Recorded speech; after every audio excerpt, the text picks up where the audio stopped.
The history of Aston Martin. Aston Martin is one of the world's most exclusive automakers. Synonymous with style, luxury, and James Bond, Aston Martin is one of the world's most recognizable brands.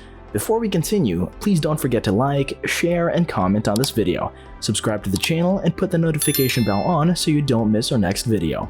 Aston Martin was founded in 1913 by Lionel Martin and Robert Bamford. They joined forces last year to sell Singer's car. Martin drove his Aston Special at Aston Hill near Clinton. The two then decided to build their own vehicle. The first car was called the Aston Martin and was created by Martin in his 1908 Isota, incorporating his four-cylinder engine into his Fraschini chassis. In March 1915 in Kensington, he produced the first car after acquiring a factory at Henniker Mews.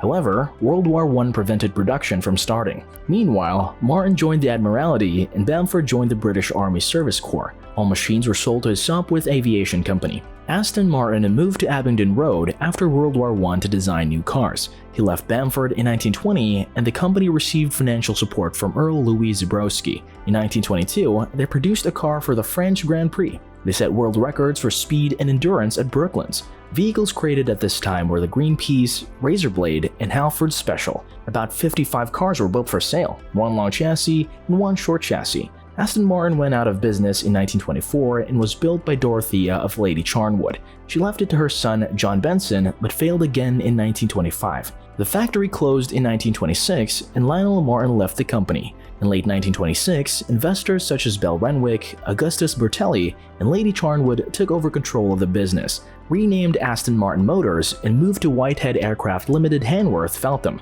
David Brown Limited bought Aston Martin in 1947. They were a Huddersfield-based privately owned gear and machine tool manufacturer that has existed since the 1960s. Aston Martin now comes under the control of the Tractor Group, which also owns Lagonda. Lagonda and Aston Martin shares engines and resources and began building the DB series of vehicles. DB2 was introduced in April 1950, followed by DB24 in 1953, Mark II in 1955, and DB Mark III in 1957. DB5 was introduced in 1963, DB6 in 1965, and DBS in 1967. Despite these models being iconic, Aston Martin was in financial trouble again in 1972. David Brown paid off his debt and turned it over to the Company Development, an investment bank based in Birmingham. In 2008, Aston Martin announced the revival of the Lagonda brand with a concept aligned with Aston Martin's 100th anniversary. The Rapid was launched in 2010 and was originally built in Graz, Austria, before moving to Gaydon in late 2012. In 2013, Aston Martin signed a contract with Daimler AG. Aston Martin is still one of the most prestigious brands in the world, and despite struggling financially, still produces some of the best cars. The history of McLaren.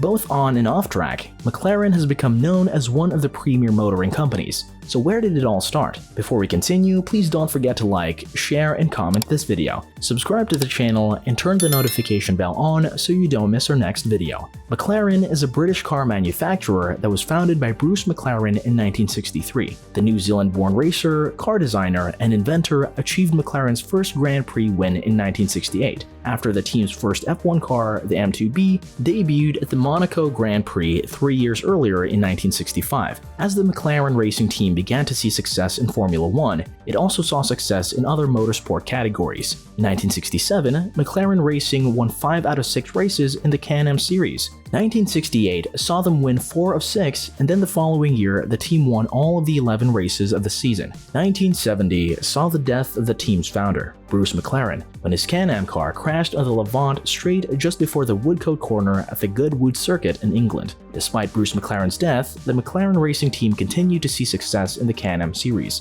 F1 and Indianapolis 500 wins in 1972, 1974, and 1976. Teddy Mayer took over the reins when Bruce McLaren died and led the team to their first F1 Constructors' Championship in 1974. McLaren became the first company to introduce a complete carbon fiber racing monocoque. This was completed with the help of designer John Barnard, who also introduced the first semi-automatic gearbox. Lewis Hamilton took the team's latest title in 2008, becoming the youngest driver to win the title at the time and the first British driver to win the World Championship since Damon Hill in 1996. In the early 2000s, McLaren also collaborated with Mercedes-Benz to create the Mercedes-Benz SLR McLaren. The SLR was first presented as a concept at the North American International Motor Show in 1999 and was launched in 2003. Ron McLaren Automotive was relaunched and McLaren Racing was spun off. The 12C launched in mid-2011 and was the first production car completely designed and built by McLaren since the F1.